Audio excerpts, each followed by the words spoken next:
So I may or may not be beating a dead horse by creating another video about anabolic recipes, but I'm doing it anyway. So hey, seriously though, based on how many videos I've made in the past promoting these recipes, I had to pay my dues. This one, however, isn't about how the anabolic lifestyle is a bad one to fall into.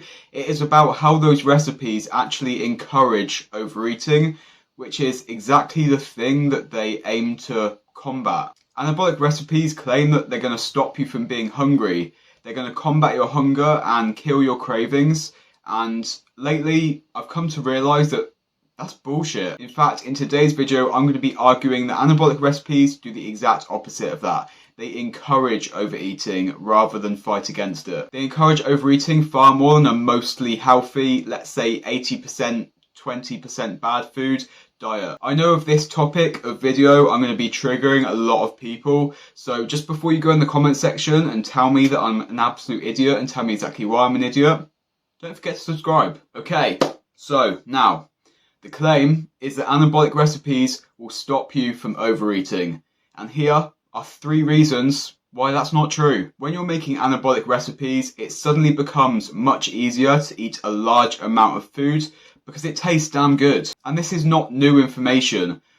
Putting ingredients together to make something that tastes nice, a recipe, is a way of processing food. And we all know that processed foods tend to taste damn good. Because it tastes damn good, it's a lot easier to eat. And when something's easier to eat, it's easier to eat too much of it. That's why people are fat. So with these anabolic recipes, they are easier to eat, and it being easier to eat means more calories. Even if we look at a 1-to-1 volume ratio of the original unhealthy version and the anabolic version, yeah, the anabolic version of your pizza may have way less calories than the normal pizza or the normal burger or whatever it may be.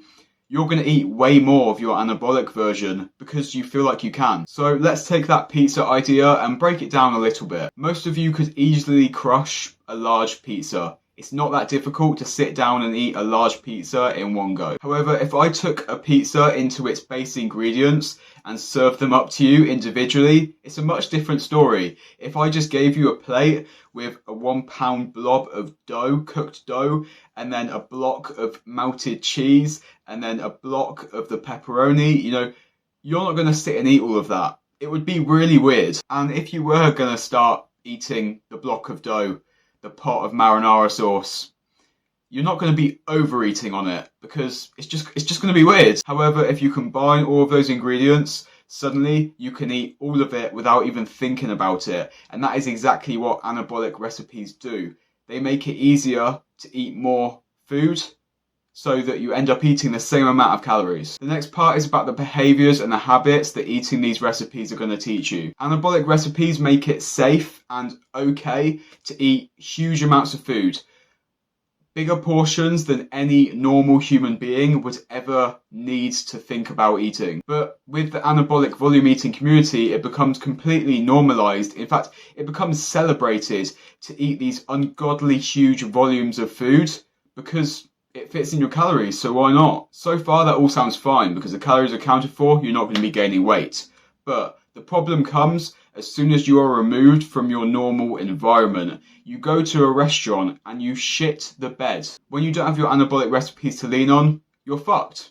You're fucked in the ass because you have only developed habits around being able to eat huge amounts of food. You have only been able to lose weight based on a lifestyle and a habit that you can just stuff yourself without having to think about it. You haven't taught yourself how to eat in moderation. You haven't taught yourself how to portion control and eat like a normal human being. So as soon as you are put into that restaurant environment, you go for a meal with your family or your girlfriend or whatever it may be, you are either eating nothing or you're eating everything and you absolutely shit the bed. It all goes out the window. You have no idea what you're doing. There's going to be a huge amount of stress. You're going to binge or you're going to feel guilty or whatever it might be. It's not good. If you're going away on holiday or if you're on the road all day, unless you're carrying a Ninja blender and a kilogram of mushrooms around with you, what are you going to do? However, if we look at a person who sticks to that normal 80% whole food diet with 20% some fun processed foods in there, They've taught themselves moderation, they've taught themselves how to eat like a normal human being, like an adult, and they're going to be absolutely fine in that situation. They've learned how to moderate portion sizes for what they need, so they're going to be able to maintain their progress. So yeah, for both people, these situations are going to be more challenging than a situation when you're at home with a perfectly controlled environment. But for one person, it's going to be challenging but doable. The other person, it's going to be unachievable. What I'm saying is your average anabolic Andy is going to be stressed, panicked, probably some anxiety in there, and he's going to way overeat on his calories. I believe that the anabolic diet attracts people with binge eating tendencies because it makes it seem as okay, and it makes them feel like they're having everything under control because it's allowed within their calories. They are led to believe that they're doing better and that they are recovering from their previous ED issues. But when they are removed from that environment, they suddenly realize they have not recovered at all. They were just hiding under the blanket of anabolic recipes. How do I know this? Because I've seen it with so many clients and I've done it myself. And the third reason that anabolic recipes encourage overeating is because they inherently increase your food focus. Not only do you have to cook and eat your food, you have to buy a ton of new ingredients. You have to put all of those ingredients into MyFitnessPal. You have to play macro Tetris in MyFitnessPal to make sure all your different ingredients and recipes add up to your calories and macros. You have to find and plan the recipe. You have to make the recipe. You have to eat the recipe. All of this time around food has to lead to more focus on food because you're just spending more time on that process. And I used to think that it was kind of part of the course when dieting that you had to think about food more. But I've realized recently that what makes eating less food easier is thinking less about food. When your diet is super simplistic and easy, you don't have to think about it. You just kind of forget about food. Yeah, you're hungry, but you're not planning out your next meal in your head. It's just, oh, some simple food, eat it, move on with your life. You will seriously be surprised how much easier dieting becomes when you remove that element of food focused around trying to make everything anabolic. This is true for day-to-day meals, but it's also exactly the same when it comes to the desire, the craving for bad foods and cheat meals. Think of it this way, we all know about that thing where you say, don't think about a pink elephant, and suddenly all you can do is think about a pink elephant. If you're constantly thinking about how you can make every single meal taste like pizza, pancakes, and ice cream, then all you're going to be thinking about is pizza, pancakes, and ice cream. More food focus is nearly always going to correlate with more difficulty in not overeating, and for most people, their willpower, their ability to say no to their cravings is absolutely shit.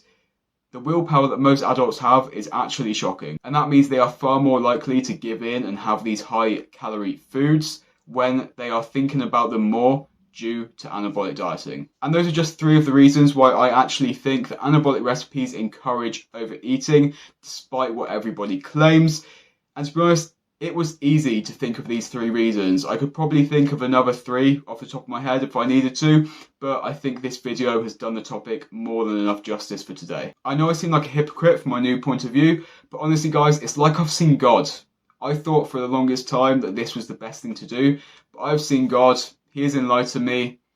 I don't think they are all they're cut out to be. They're really not. Just like the atheist who sees God and becomes a Christian, I was an anabolic Andy who saw the light and I became an 80-20 Ian. Let me know your thoughts on this topic in the comment section below and I can let you know if I agree or if I think you're stupid. Visit the top link in my description for full details on online coaching with Progressive Physique Coaching. Thank you as always for watching. Don't forget to like and subscribe, and until the next one, see you later guys.